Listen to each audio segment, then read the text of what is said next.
بسم الله الرحمن الرحيم.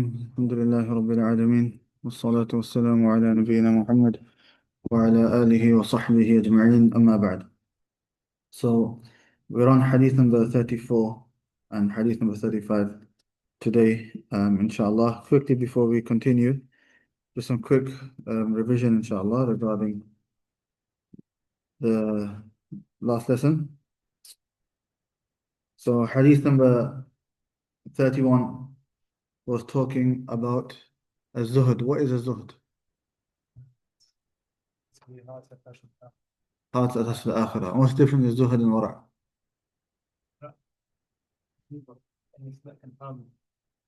Leaving out that which will harm you. Even of anything that will even benefit, only these things that can benefit you. And zuhd is leaving off that which does not benefit you. Okay. Why is dunya called dunya?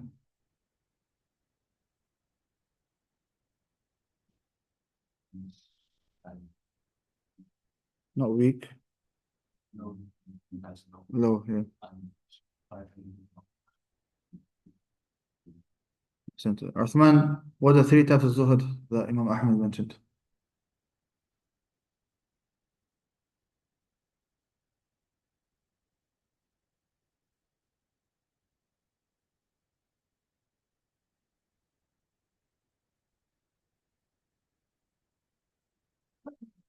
Umar.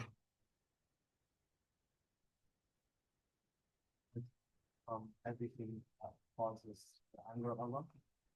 Zuhd from everything which is haram, So that which is, who's that the zuhd of? Which people have that type of zuhd? that's the zuhud. That should be the zuhud with one general Muslim. Yeah, general Muslim, okay? Second zuhud is the zuhud where you abstain from that which distracts you from Allah. So No, that's the third, yeah. The second type is the zuhud that also the zuhud of things that are basically useless and pointless. Yeah, so number two is zuhud from fudul al-mubahat, things which are non-beneficial even though halal. That's the zuhud of the righteous. Yeah, he said khawas, special people, yani righteous people. And Yes. the third is the zuhud of anything that distracts you. Anything which distracts you from Allah, and that's the zuhud of Us. the scholars. No. Okay, next hadith number 32, we mentioned that this hadith is one of the five legal maxims. What are the five legal maxims? By intention, Actions by intentions. by doubt, Certainty not removed by doubt. hardship, necessitates ease. Hardship necessitates ease. That's either three, and you finish it off. Other two.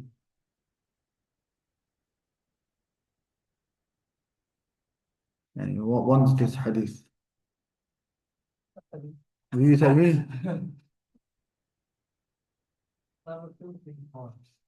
The Prophet said, لا ضرر ولا ضرار. Oh, that's such an easy clear. There will be no harm from anything that's in Sharia. Just made your own translation of. Just made your own translation of. The actual قاعدة is الضرر يزال. Harm is removed. Right. The last one.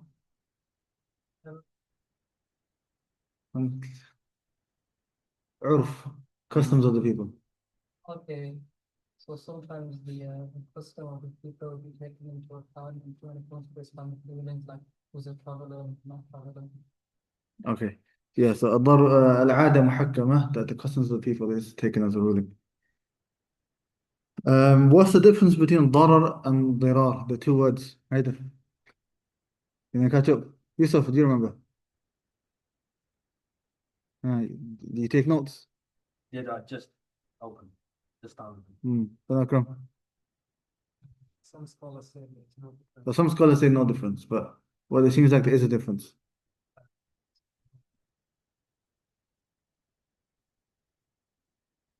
When you harm someone unintentionally, and they're all this. So Ibn Uthaymeen says ضرر is when you harm someone intentionally, and ضرار without intention. Sorry, the other way around, but now. Nothing but all this when you harm someone benefit from it. You hands-on, you benefit from it, and the you don't benefit. Ibn Abdul Barr and Ibn Salah and others. No. Anything else? Because they're the main two. I did mention a few others, but they're the main two. All right. Hadith number 33. Naim, summarize for me what was talking about. What do you, just give me the general meaning of the hadith. How does it apply? What's the meaning? If everyone is given what they claimed, then that would lead to bloodshed and loss of life and loss of wealth. So what do we do instead? It's about this. It is about giving the lead to the claimant and So the one who's the claimant has to bring the dalil. Okay, and the other person? that's depending on ignore. The one who's denying it has taken off. Right. Who is the claimant? Who's the mudda'i? Yeah, Ahmed.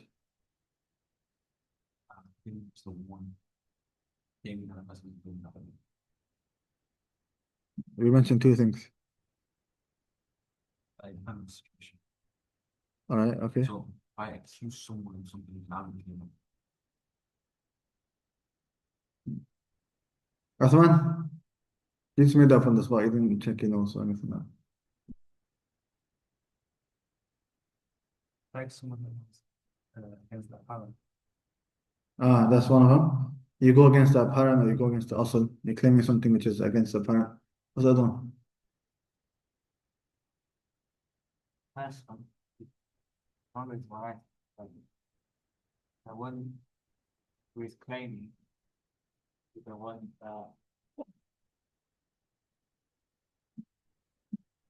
would not be happy if everything was just without. No, it's not. Oh, it's not to do with emotions. Who's happy, who's not happy. The one who has something to say. He- Everyone has something to say. Huh? Which there is no plan. Close. He said the one who, if he was to remain silent and not say anything, then there'd be no issue. There'd be no case. So the one who opens the case, the one who he's the one that's making the claim. Mm. Okay, let's move on to hadith number 34. Right, who's memorized it? Go on.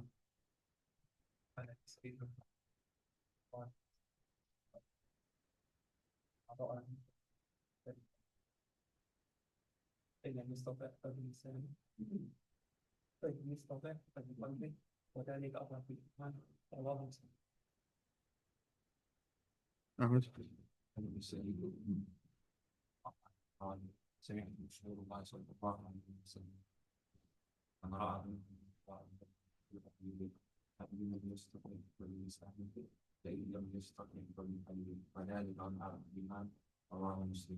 Anyone else memorized? Are you guessing that you actually memorized it? Are you guessing that you memorized it? I memorized it a while ago. So No, I don't do guessing. If you memorize it properly, I don't do it. Right, okay. Takhrij of the hadith. So as you can see, it's from the a hadith which only Imam Muslim has narrated, and it's hadith number 69. Hadith number 69.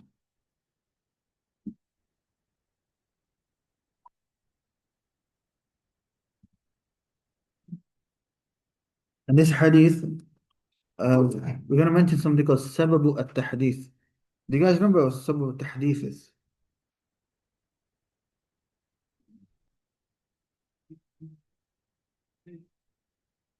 The reason why the Prophet said it?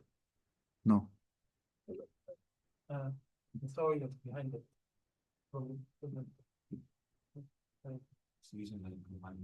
It's the reason why the narrator narrated it. Not why so the reason why the Prophet said it is called Sababu al-Wurud. Sababu at-Tahdith is why it was narrated later by the companions. Sababu al-Wurud is basically the story of what happened with the Prophet and what caused him to say what he said. Sababu at-Tahdith is the story why did the narrator narrate it.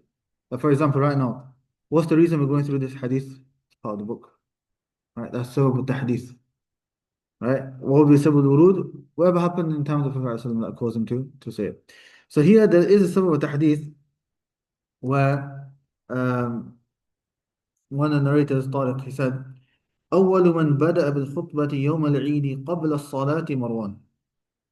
The first person who started to do the khutbah on the day of Eid before Salah was Marwan. Eid Salah, what comes first on Eid, the khutbah or the Salah? The Salah. What about every Friday? The khutbah comes first, right? So what he did, he tried to stick to what we do normally at on Jum'ah. Maybe the reason behind it was because everyone prays and some people just get off, they don't want to stay and listen. Whereas with the khutbah, you have to stay until the Salah. So فقام إليه رجل, so a man got up and he said, الصلاة قبل الخطبة. The Salah is before the khutbah. So he replied, no, we're not doing what those people do. Okay? And then uh, Abu Sa'id, he said, أما هذا فقد قضى ما عليه. This man who stood up and spoke, he done what was obligatory upon him. And then he narrated this hadith of Rasul, that whoever sees some evil, then remove it with his hand till the end of the hadith. So that is one of the sababu at the hadith for this hadith. As for the station of this hadith, and the hadith has a very high station, Imam Al-Nawawiyyah rahimahullah, when he explained this hadith in Sahih Muslim, he said that I've gone into detail with this hadith due to the great benefits of it and due to the need for the people for it and because of the fact that it is from the greatest principles of Islam. He said, I have gone into detail in regards to this hadith or in this chapter because of its great benefit, the need for it, the great benefit, the need for it, and because it is from the greatest principles of Islam. And because it is from the greatest principles of Al-Islam. And some other ulama have described this hadith as a third of Islam or a half of Islam, and so on, due to the meanings that are in it. Now, the narrator of the hadith is Abu Sa'id al-Khudri radiallahu anhu, who we spoke about last lesson, hadith number 32, so there's no need for us to repeat ourselves. What's the general meaning of hadith? This hadith generally is a foundation hadith when it comes to commanding the good and forbidding the evil, but more specifically is to do with forbidding the evil and its different levels and conditions. More specifically, forbidding evil and its levels and conditions. Because this hadith, it comes under commanding the good and forbidding the evil. And this is one of the foundational things in Islam. So many ayat, so many ahadith. One of the greatest ayat is Allah subhanahu wa ta'ala where He said, كنتم خير أمة أخرجت للناس تأمرون بالمعروف وتنهون عن المنكر. That you are the greatest nation that has come out to the people. Why? تأمرون بالمعروف وتنهون عن المنكر. You command the good, you forbid the evil. You tell people to do good and you stop people from doing evil. So that's the foundational principle in Islam. And anyone that tries to go against it and give it labels and belittle it is belittling one of the core foundations of Islam. And most people do it just as an excuse to continue doing the evil that they want to do. This hadith doesn't talk much about the commanding the good, but it talks about the other side, which is forbidding the evil. Forbidding the evil. And it talks about its levels, which we're going to get to, which is with your hand, or with your tongue, or with your heart. And it talks about its condition. The main condition, especially for the first two levels, is the ability of a person. Which we're going to talk about in a second, inshallah. And there are other hadiths which have similar meaning. For example, in Sahih Muslim, hadith number 50. Sahih Muslim, hadith number 50. The Prophet ﷺ, he said, there is no prophet who has been sent before me except that he had companions and disciples that aided him, took his sunnah, and would fulfill his commands. But then after that came people that would say things that they would not do, and do things that they would not command others to do. So whoever fights them with his hand is a believer, and whoever fights them with his tongue is a believer, and whoever fights them with his heart is a believer. And after that, there is no level of iman. So, similar meaning to this hadith, but we're going to go through it, inshallah, step by step, bismillah ta'ala. So here the Prophet ﷺ, if we go through the hadith now, right. The Prophet ﷺ, he said, "Man ra'a minkum munkaran." Whoever of you sees an evil. Sees mean here ru'ya basariyah, that you physically see in front of you something's happening, or ru'ya al-ilmiyah, knowledge-based seeing. What that basically means is that you know this is taking place. You know that when you say, for example, I see this to be the case, you might not literally see it, but it means you understand and you know this to be the case. Yeah. So that meaning can also be in there. Now, if it's something that you don't know about, then it's not obligatory upon you to do al-amr ma'ruf nahi anil munkar. And also, it is not allowed for you to go and spy on people now. You don't go looking for problems to solve. Yeah, and by spying on people and so on. But it's something you know that's taking place, or that you is happening right in front of you, then this is where you would apply the hadith. So then, if you see any evil, munkar, what's munkar evil? Anything which goes against the Sharia, or anything which Allah and His Messenger sallallahu alaihi wasallam have prohibited. And then, if you see it, فَلْيُغَيِّرْهُ, you have to change it. Now, how do you change it? We're going to mention the three stages. But we mentioned before as well, Shaykh rahimahullah, what did he mention? Generally, a general principle when it comes to al-amr ma'ruf, there's something that you need before, something you need during, and something you need after. What is it that you need before? Before doing al-amr ma'ruf and nahy anil munkar?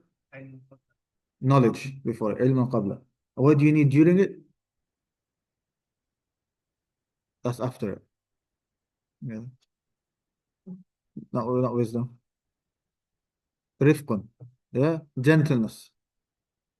And then patience after. So after you've done it, people are going to come after you, right? So you need patience. So obviously there's more to it, but as a general guideline, these three things: knowledge before, knowing 100% that this is something which is wrong, and knowing that what this person fell into is that he actually did that thing which is wrong, and knowing that he is something wrong, and for his case, it's wrong for him as well. For example, eating in Ramadan is not allowed.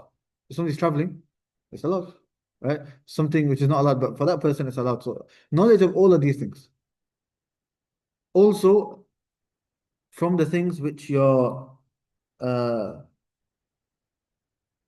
which you have to keep in mind as well, is that we only do inkar, we only forbid the evil in those matters where it is agreed upon that it is evil. Or it's something where if it's not agreed upon, then the difference of opinion in there is something very weak. The difference in there is something very weak, i.e. not based upon proofs.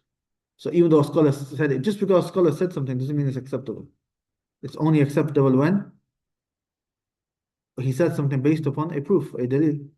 And the scholars of Ahl Sunnah on both sides, then that's an issue where you don't do inkar on somebody. For example, right? For example, we have the inshallah the correct opinion is that if you eat camel meat, it breaks your wudu. Why? Because the Prophet ﷺ, when he was asked, do we do wudu from camel meat? He said yes. But then he was asked, do we do it from sheep? He said no. Or he said in shit if you want to. Okay. However, the Malikiyah, Shafi'iyah, and Hanafiyah say that it doesn't break your wudu. It doesn't break your wudu. And there is a general hadith,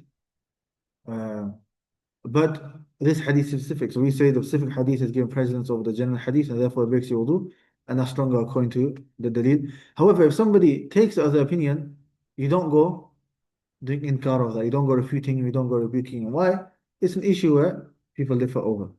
But as for something where the khilaf is weak or not accepted, just because somebody says something, it doesn't mean you accept it. Somebody's listening to music. He says, well, this so-called scholar said it. It doesn't matter. That's a weak khilaf. It's not based upon actual adillah, and it goes against ijma' and all these other things. Uh, so yeah, al-amr ma'ruf means commanding the good. Al-amr ma'ruf means commanding good. And nahi anil munkar means forbidding the evil. So commanding the good is time for salah. I say to you, go pray. So I'm telling you to do something good. Forbidding the evil, you listen to music, I say stop listening to music. Yeah? Okay. A few other issues as well. We'll mention all these issues before we go through these levels.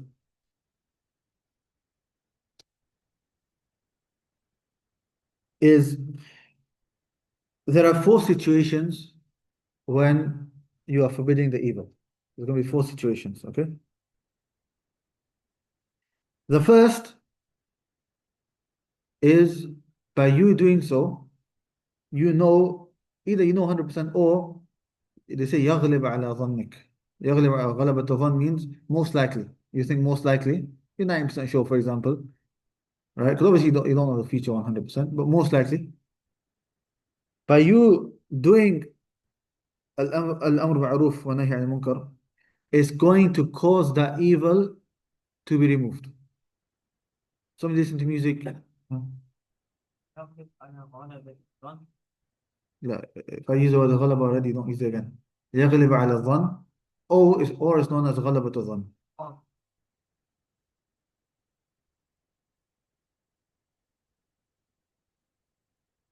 What was I saying?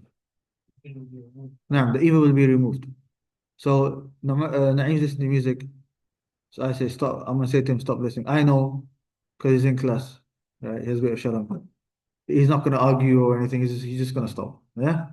Right. Okay. Right. So I know the evil is going to be removed. Then what do you do here? It's مشروع, it's legislated. You do your الأمر بالمعروف والنهي عن المنكر. You go ahead with it. Scenario number 2 is similar. Scenario number 2 is by doing so, it's going to be replaced with something better. So the first one is it just completely stops. Number 2 is that it's replaced with something better. Right? Again, same answer. It's legislated. Okay? So these two are similar. The only difference is that the first one's nothing's being replaced, you just stopped. Second one is that's being replaced. That's obviously even better. Yeah. So these two are legislated. Number 3 is by you doing so, it's going to cause another evil similar to it to take place, or an evil which is worse. Right? So for example, right now we've got a class going on. Naeem's not disturbing anyone, but I tell him off and he just loses it. Right? And he starts fighting everyone. Right? He just loses it, yeah? Sees red. And he just starts swinging. Even Haider can't control him. Yeah? Right. So now there's more evil, it's caused a bigger issue now. This is not allowed for a person to do. Al-amr ma'roof and nahi al munkar. You don't do it in this situation. And this connects to the previous hadith. Al-darra la darra wa la darar. Yeah? Because I mentioned to you, under those 5 legal maxims, I mean, there are other legal maxims, but these 5, they are the major 5. Why? Because firstly, they're agreed upon, and secondly, underneath each of them, there's a number of other principles. From those principles is that you don't remove a harm by causing a harm either similar to it or worse than it. Make sense? Haram, because you're making it worse. Yeah, or similar to it. Then what's the point? Yeah. Okay, so that's number 3. Good. Number 4.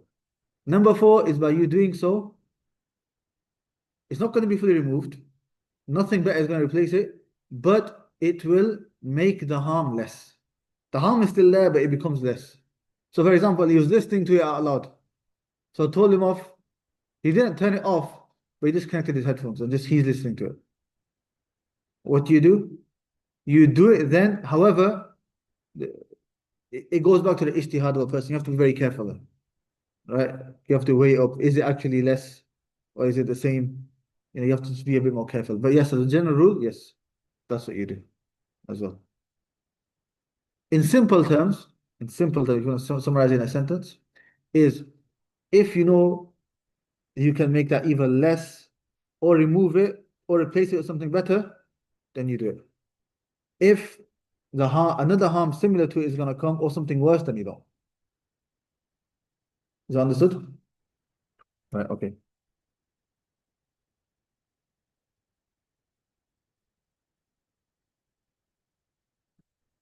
More harm is going to come out, this is haram bil ijma'. Ijma' is mentioned by Al-Amin al-Shanqiti. Also, another point as well is that by you doing nahi al-munkar, it's going to cause you personal harm. Then it's not obligatory. It's not obligatory for you to do it. For example, you know by you doing something, this person's going to hit you, might kill you, come after your family. Then it's not obligatory to do al-amr ma'roof and nahi al-munkar. Okay? That's mentioned by Imam Ahmad. He said, Imam Ahmad said, لأن البلاء لا يقع عليه كل أحد. Not everyone is able to, you know, remain steadfast in those type of situations.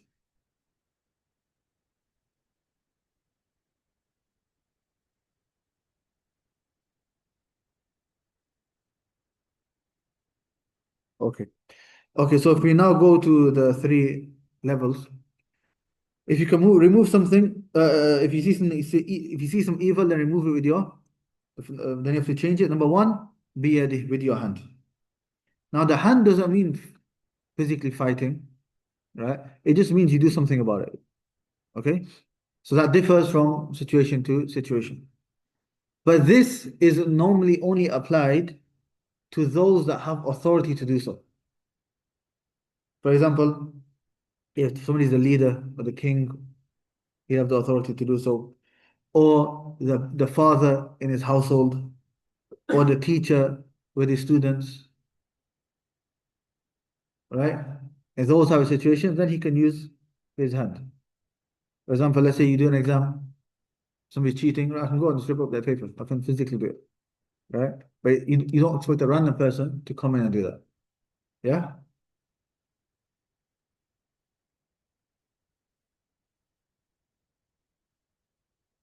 And this has a condition, which is your ability. Right? Like I said, this one, the next one is conditioned to one's ability. So, hence why the examples I've given is because they have the ability to do so, and other people don't have the ability to do so.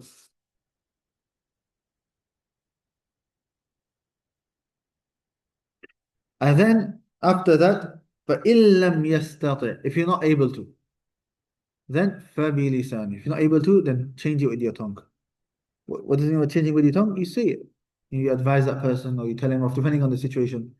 Right? We've talked about before how, you know, some conditions of when to speak, when not to speak, and so on. And also you can do qiyas, use this as an analogy for writing as well.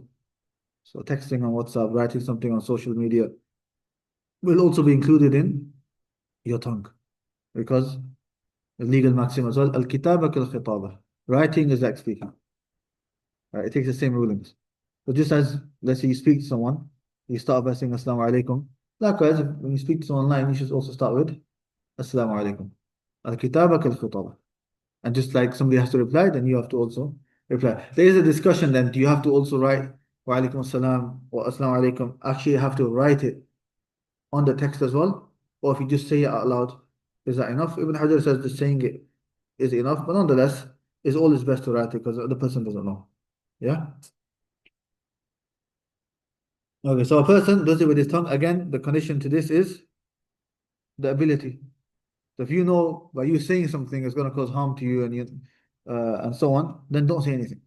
And that reminds me of a story of Shaykh Islam ibn Taymiyyah rahimahullah. He was walking, and as he was walking, there were some Mongols who were drinking alcohol. And he didn't say anything, he just walked. And the student said, why don't you do inkar al-munkar? And he basically mentioned that they're drunk. Imagine we say something to them that causes them to get angry, they attack you and they attack the masjid and so on. It's going to cause more harm. And the last one, فَإِن لَمْ يَسْتَطِعْ فَبِقَلْبِهِ. And if he's not able to do so, then with his heart. Here, there's no condition. Here, there's no condition. Why? Because everybody has the ability to hate it in his heart. The minimum, you see something wrong, you can't physically do something or say something. The minimum as a Muslim is that you should feel something in your heart.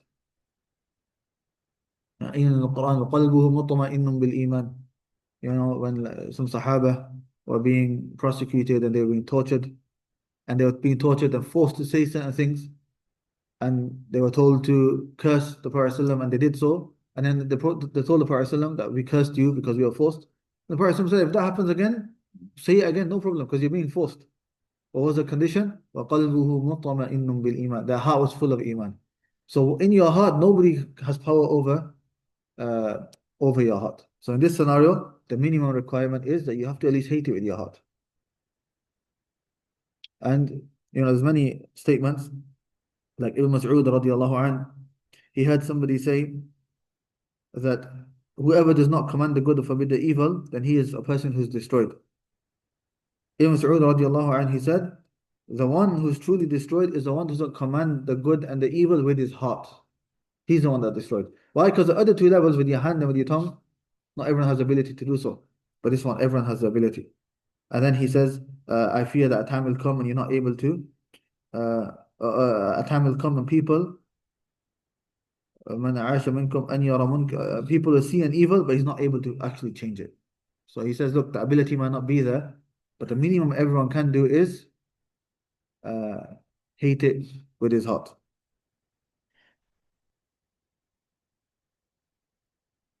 And that also shows the actions is from Iman.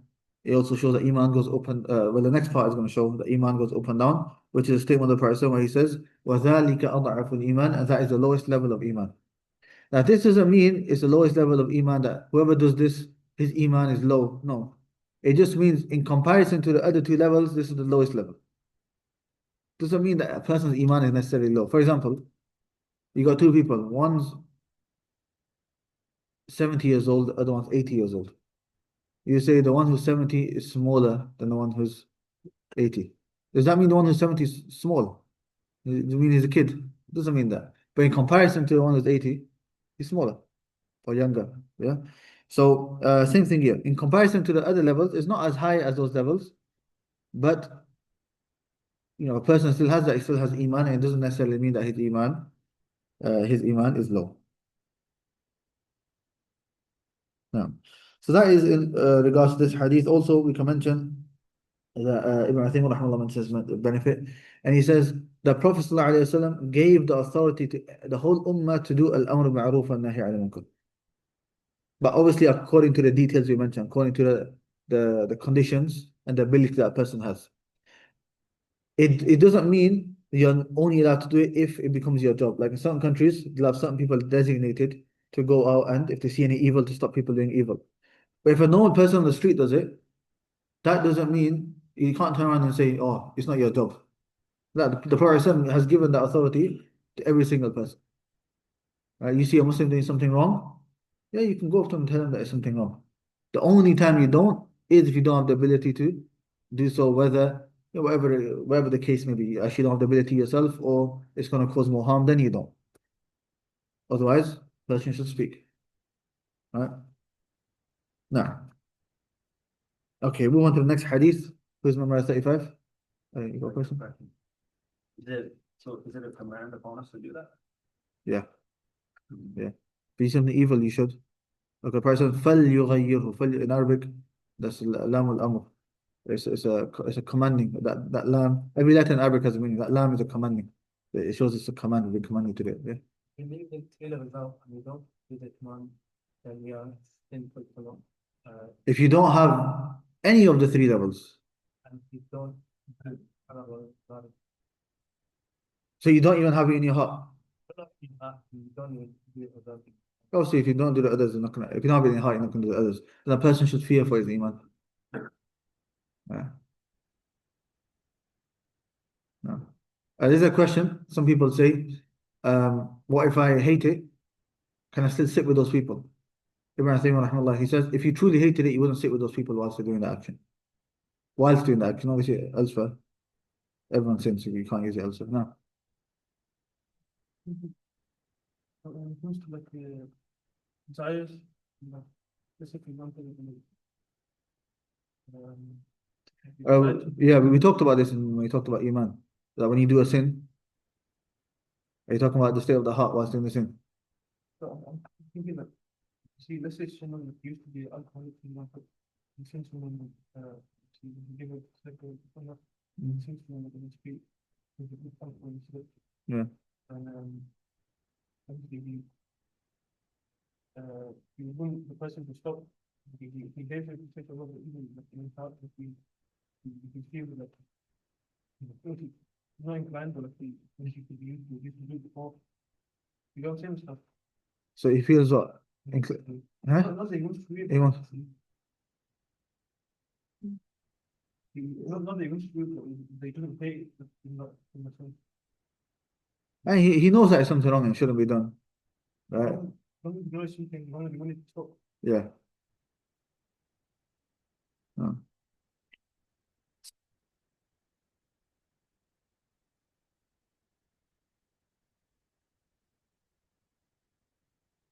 Is incarnate on the blind follower. Yeah. The whole ummah can do it.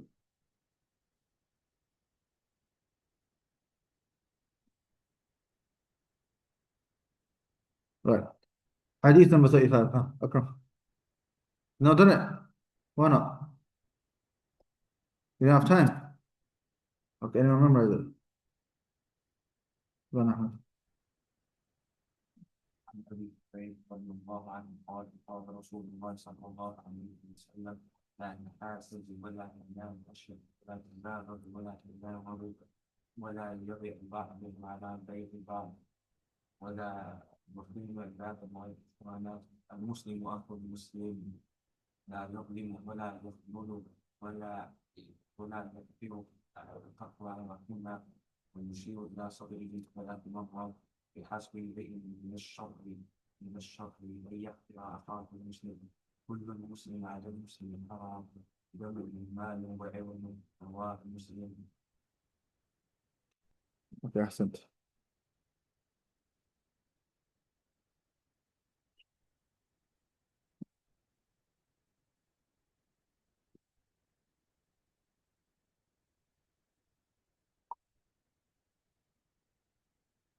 YouTube. Yeah, it's not being live streamed on YouTube. We'll upload it later, inshallah. طيب, this hadith is a hadith again, narrated by only Imam Muslim, 2564. Hadith number 2564.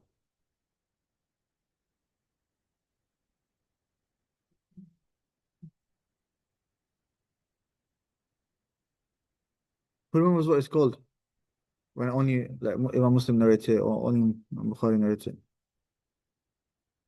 Afrad. Afrad Muslim, good.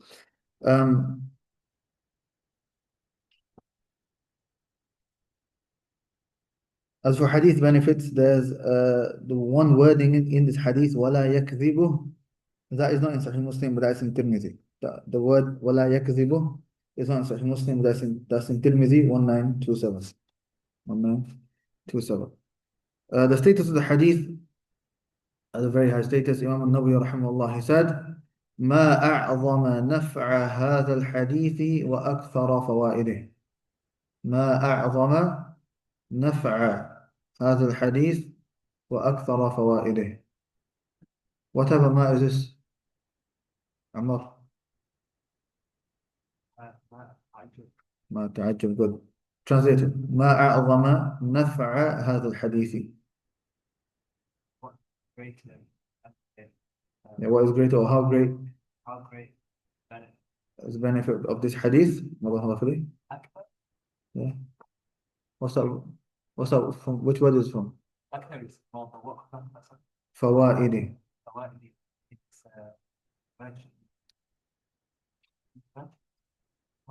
It's numerous benefits. Benefits. No. Someone close the shutters. Oh, is the AC turning off? Okay. طيب. The narrator of the hadith is Abu Hurairah radiallahu anhu. We've spoken about him before. The general meaning of the hadith is the foundation of hadith when it comes to the rights of other Muslims and how to be with other Muslims and how Islam has made us brothers and there should be love between us, not hatred.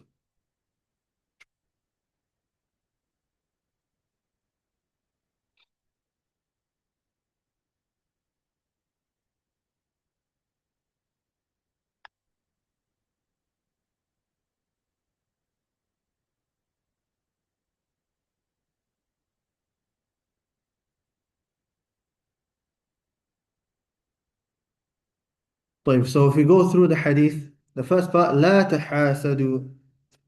Do not envy one another. Do not have jealousy for one another. Now, what is jealousy? Jealousy is disliking or hating the blessing that Allah subhanahu wa ta'ala has bestowed upon somebody else. Disliking or hating the blessing of Allah that He has bestowed upon somebody else. Now, there's an extra part which are in some conditions, but some definitions, but this extra part is not actually part of the definition of hasad, of jealousy, but without a doubt, if it's there, then it's worse. Which is, and you want that blessing to be removed from that person. So you see somebody else has got a nice car. So you say, why is Allah giving him that car? Why does he have that car? Why not, I have that car, for example. Why has he got it? That's jealousy in of itself. Now, whether you also wish, I wish he does not have that car, or you don't wish that, that's even if you don't wish that, it's still jealousy. But if you wish that on top, then that's obviously worse. Yeah, and Shaykh Islam Ibn Taymiyyah mentions that it's not a condition for you to necessarily believe that, or to hope that blessing is removed from that person. And jealousy is an illness of the heart, which, if anything, it actually harms the person himself, the one who is jealous.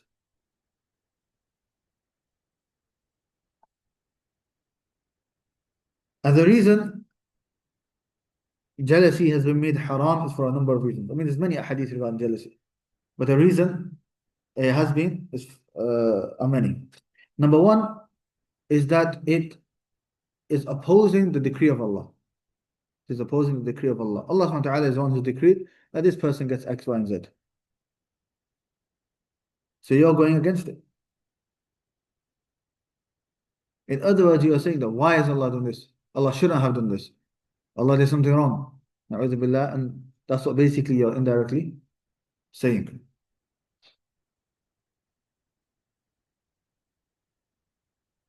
The poet says, ألا أقل لمن بات لي حاسد أتدري على من سأت الأدب أسأت على الله في فضله لأنك لم ترضى لما وهب. That should I not say to the one who spends his night being envious of me, do you not know whom you have been disrespectful towards? You have been disrespectful towards Allah and His virtues because you are not happy with what He has gifted to others. Number two is that it causes animosity between the people. It causes animosity, or it causes more evil between the people. Number three, you end up oppressing yourself. You end up oppressing yourself. A person is always in a state of anger, is in a state of depression, he's in a state of worry. Sometimes can't sleep because he's thinking about what the other person has done. So in reality, you're just harming yourself more than anyone. The poet, he says, لله در الحسد ما أعدله بدأ بصاحبه فقتله. That lillahi dar is like a statement in Arabic, what they say, but it means like, how great is envy and how just is it. It starts with the person that has it and he ends up killing himself. Basically, it means that person has hasad, he has envious, trying to hurt, and normally that causes the person, if you have envy, jealousy, you end up, oh, why this keeps going out. You end up, listen, is there that setting on this? It's called a gate, I think it's called. Check it, please. It keeps turning off. Shouldn't do it. Normally, if you have jealousy, you want to harm the other person, you want to take that blessing off him and so on, right? But in reality, you hurt yourself, you harm yourself. Number four, you liken yourself to evil people, and the most evil of them is Iblis, Shaitan. What did Shaitan do? He was jealous of Adam alayhi salam. This is the first sin, jealousy. Why did Habil kill Qabil? Jealousy.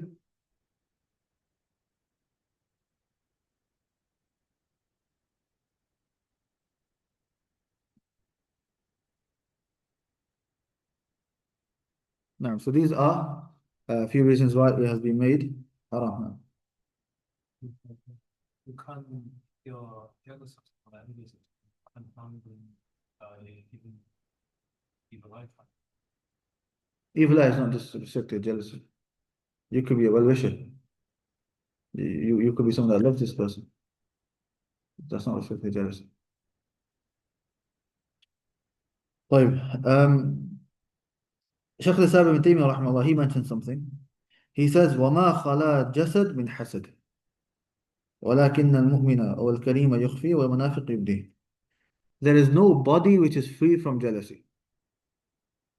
No person who's free from jealousy. But the believer is the one who hides it, and the hypocrite or the evil one is the one who makes it apparent. What he means by this statement is that it is something natural. A lot of these emotions that a person has, anger and so on, right? A lot of these things are natural. It happens to a person. Just having that feeling in of itself isn't something which is wrong, even though obviously you should strive to remove it. But what is wrong is acting upon it or letting it consume you and overtake you and so on. And this is where Ibn Rajab rahimahullah, he mentions that there are 4 types of people when it comes to hasad. He says number 1 is the one who feels envy and jealousy and then he acts upon it. So he goes and he tries to take that blessing of that person. Yeah, without a doubt, this person, this is impermissible, that person sinning, is this praiseworthy, and so on. Obviously, the ahadith are many. I'm not going to mention all the ahadith because we don't have time here. The second type of people are those that feel jealousy, but then they don't act upon it. This in of itself, some ulama like Hassan Basri said there's no sin upon a person. However, if it continues, then there's 2 scenarios. If a person is not able to remove it, that jealousy is just not going, then inshallah there's still no sin upon a person. But then if a person, even if he doesn't act upon it, but he continues to then talk to himself about it, keeps reinforcing it and making it worse, but thinking about it and so on, even though he's not acting upon it, some scholars differ regarding whether this is a sin or not. Why? Because he's making it worse. Right? And it could very easily then lead to a person then acting upon it. The third scenario is where a person, he feels jealousy, but he doesn't want it to be removed from that person, rather he just wants it himself. And this in reality is not called jealousy, as a different name. This is called ghibta. It's not called hasad, it's called ghibta. Ghibta, I don't have a translation in English, but we could just call it halal jealousy, right? And this is where it's not actually jealousy, but it can be called jealousy just out of, they call it like isti'ara, it's type of balagha, Arabic eloquence. But basically, in like the broad term, the Prophet said there's no jealousy, there's halal jealousy, except in 2 things. A person who Allah has given him wealth and he spends that wealth in the way of Allah, and a person who's been given the Quran and he recites that Quran and acts upon that Quran. First, I'm saying in these 2 scenarios, it's allowed for you to have jealousy. What type of jealousy? Ghibta. What does it mean? You see someone spend money, so you say, "Oh Allah, I wish I also had money like that, so I can also spend in your way and I can get that reward." Or this person can recite Quran. "Oh Allah, I wish I could also recite Quran like that, so I can get the reward of that." That is something. There's nothing wrong with that. Okay? In other words, you see something good, you also want that good, and you want a share of that reward. There's nothing wrong with that. Is that understood? Those thoughts, like, send like evil eye to the Yeah. reciter, to the wealthy person. Okay, so evil eye is a separate issue. Evil eye is a separate issue. It can apply to a person who has jealousy, but it's not restricted, as the brother mentioned as well. Okay, what is evil eye? Evil eye is when you see something, right, that amazes you, shocks you, whatever the case may be, right? And then you don't make dua for that person. You don't say mashallah, you don't say Allahumma barik, you don't ask Allah to barakah in it. You don't ask Allah to barakah in it, and so on, right? Then that evil eye can take place. For example, you have a newborn baby, right? Your relative can come and say, oh, it's so beautiful, it's this, it's that, and so on. Right? Not jealous. They love that baby, they're happy for you, and so on. But they've not said Allah barik lahu wa laha and not made dua for it. That can cause evil eye. So it's not necessarily uh, somebody is evil. You see a nice car on the street, oh, it's a sick car. It could take place like that. Doesn't mean unless you're jealous of the person. If somebody does that, is it better to tell them say mashallah Allah barik or something, or is it enough for you to just say it like in a pencil Allah barik? There's nothing, no harm in telling them. If you're not sure if it's that it might be a bit of a weird one, like they might not appreciate Weird it. is different to Like causing more harm. They might feel insulted if you tell them say mashallah, say Allah barik. Ikhlas, do it indirectly then. Indirectly like that. If you say it, then they might just repeat what you said as well. Yeah. The last one, number 4, is you feel jealous and then you strive to remove that jealousy. Then you're rewarded. Yeah.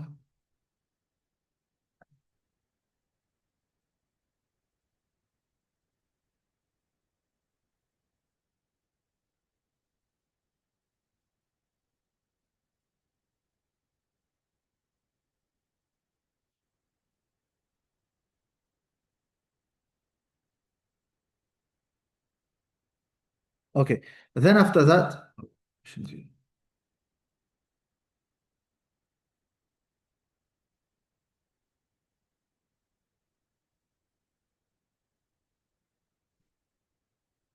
you guys can see that. I don't know why this guy's giving me a long definition. Being envy is a type of envy characterized by the desire to emulate or improve oneself to. Okay, what's the question? Emulation, I don't know what that word means. Could be that. Yeah. The restricted only to those 2 examples. Could be anything good. It could be anything good. Could be anything good. Now, It's in the English, don't quote me for maybe I shouldn't say that. But the jealousy and envy in English translation institution that one point different so that you can say that what could be this down. Envy is the more harmful type than jealousy.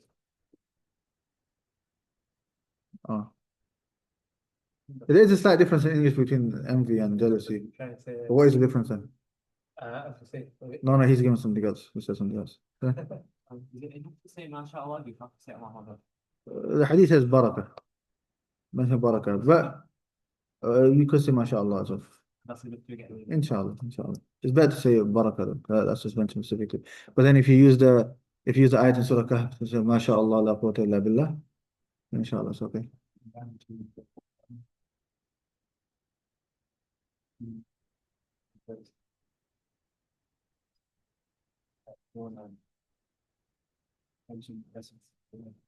You don't want people to become jealous.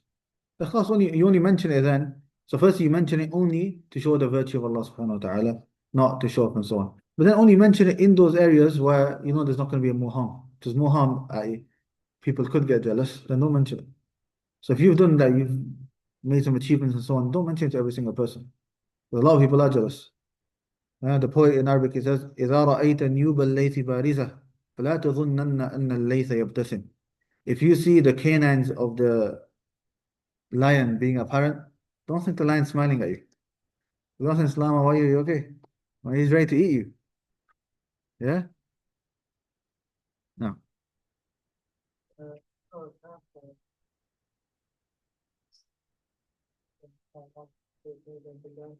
He was talking about so you said the thing about you have as So some ulama made that differentiation that mashallah is for your own things and then the dua for barakah is for others.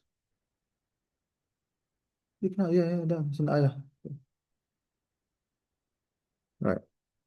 Sorry, I'm just going to go through this bit quickly because I actually need to leave at 1:30, but I do need to finish the hadith. Okay.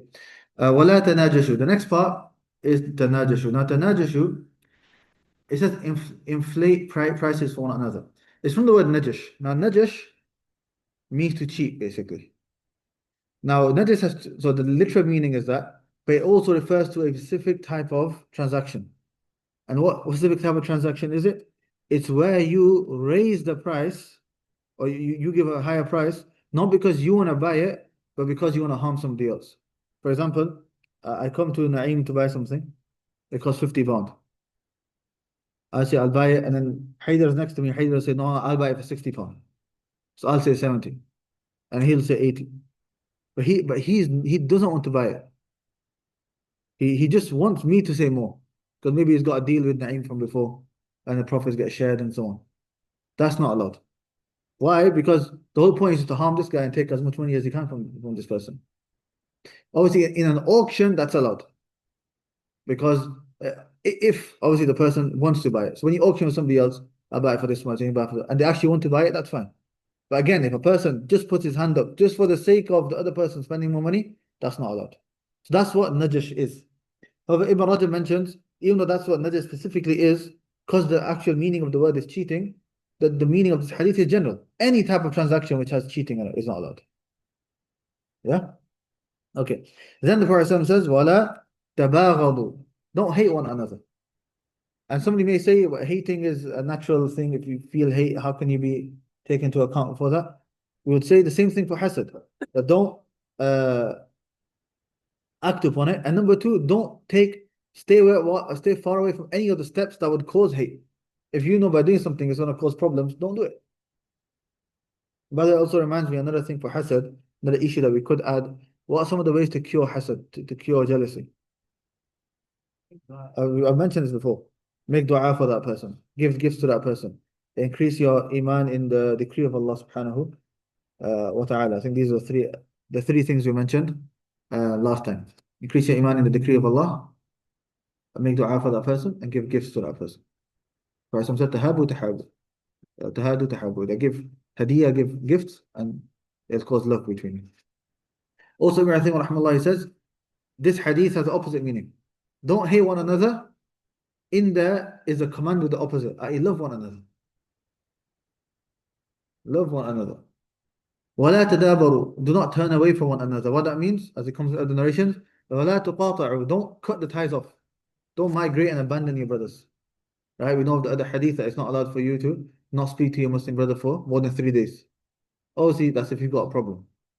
Yeah? And if you just, the person travels for 3 days, don't speak to him, and there's no problem, that's fine. But only when there's a problem, that's it. You don't want to give salam to the person for 3 days. وَلَا يَبِعْ بَعْضُكُمْ عَلَى بَيْعِ بَعْضٍ. You don't undercut one another in trade. For example, I buy something from Naeem, and then somebody comes along and says, either to me, he says, I'll give it to you for less. Or it comes to Naeem, I'll give it to you for more. And then from whichever side, where it goes to the buyer, it goes to the seller. And then that causes the buyer seller to say, right, I'm cancelling this transaction and I'm going to the other person. Right? That's not allowed.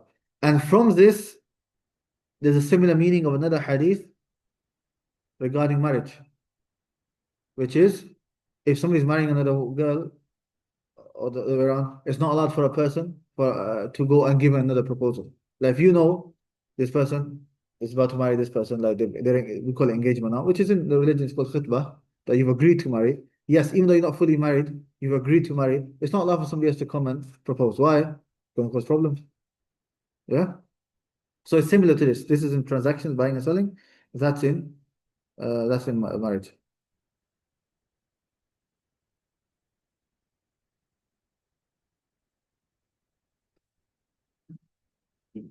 What about hating somebody who's rude? And you shouldn't hate them. You could hate their action and stay away from those actions and so on, because it's causing you harm. But you don't hate that person. You still, want good for that person and so on. And then the Prophet said, وَكُونُوا عِبَادَ اللَّهِ إِخْوَانًا. And be, O slaves of Allah, brothers. And then al-Muslim wa khul Muslim, the Muslim is a brother of another Muslim. This is a summary. This part gives us two benefits regarding everything which has proceeded. Number one, you're not allowed to do any of those things which are proceeded because you're brothers. And number two, if you stay away from all of the things which have proceeded, then that will increase that brotherhood between you as well. See the two meanings? You don't do those stuff because you're brothers. And number two, if you don't do those things, it will increase that brotherhood between you guys. And then four other things which are not allowed. A Muslim does not oppress another Muslim, nor does he betray another Muslim, nor does he lie to another Muslim, nor does he belittle another Muslim. All of these things, by the way, like jealousy, belittlement. You might find even a student of knowledge, he's learning, he's practicing, he's memorizing, reciting Quran, but he might have some of those things in his heart. So he might think, I'm better than this person because I know more than this person. Or he has a classmate who's learned a bit more than him, so he's jealous of him. You know, from the greatest benefits of these lessons is not what we memorize, but if we rectify these actions of the hearts and our morals and our mannerisms, then that is one of the greatest benefits that you can attain, right, from these lessons. Especially amongst your peers, amongst your classmates, there should be no belittling of them. One student might not be as clever in the sense that he doesn't pick up things as quick. No problem, right? You don't know the sight of Allah, he could be greater than you. And he could benefit the ummah more than you. Rabi' ibn Sulaiman, the student of Imam Shafi'i, rahimahullah. There come some narrations that Imam Shafi'i had to repeat an issue so many times in class that out of embarrassment, he kind of like said, okay, I get it, but he didn't actually get it. Then he would go to Imam Shafi'i privately. And Imam Shafi'i would have to repeat it, I can't remember the exact narration, maybe like 50 times, 100 times until he understood it. But Rabi' rahimahullah was then the one who narrated the madhab of Imam Shafi'i. He was the main narrator of that madhab. Right? So belittling others, there might be a person right now he's not practicing. But you don't know. Maybe next year he's practicing and he becomes a better student of knowledge than you. So you shouldn't belittle others. Now, Ustadh, if you have this land, what's in people causes doing a certain type of action or a certain type of sin, is this wrong? because no. So you don't hate that person. You hate the action that this is the action that they're doing. I don't know, close to it and so on. But you still want good for that person. You're still your Muslim brother and so on. Does that make sense? Okay. Then the Prophet said, "At-taqwa ha-huna."